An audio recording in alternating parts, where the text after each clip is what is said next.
Qualification என்ன?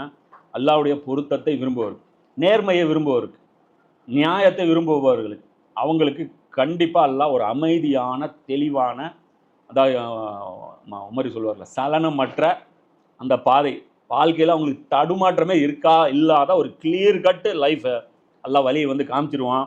மேலும் அவன் தனது கட்டளையை கொண்டு இருள்களிலிருந்து அவர்களை வெளியாக்கி ஒளியின் பக்கம் கொண்டு வருகின்றான். இன்னும் அல்லாஹ்வுடைய ஆயத்தெல்லாம் பார்த்தாங்கன்னு வச்சுக்கோங்க, உடனே இருளிலிருந்து வெளியில் வந்துருவாங்க. சும்மாவே அவங்க சரியான நிலைப்பாடு எடுப்பாங்க. அதுக்கப்புறம் அவங்களுக்கு ஆயத்து காமிச்சோம்னா இருளிலிருந்து டக்குன்ட்டு வெளியே வந்துருவாங்க. இன்னும் அவர்களை அல்லாஹ் நேர்வழியின் பக்கம் வழிகாட்டவும் செய்கின்றான். அவங்கள இன்னும் டியூன் பண்ணி, அவங்கள பாலிஷ் பண்ணி அல்லாஹ் என்ன பண்றான்? அவங்களுக்கு படிப்படியா குரோத் பண்ணிட்டே இருப்பான். இது வந்து அல்லாஹ் சொல்றான். நிச்சயமாக மரியமின் குமாரர் மசீதான் அல்லாஹ் என்று கூறியவர்கள் நிச்சயமாக நிராகரித்தவர்களாக ஆவார்கள். இவங்க காஃபிர்கள். ஏன் அப்படின்னா, இன்னி வரைக்கும் கிறிஸ்தவர்கள் மத்தியில்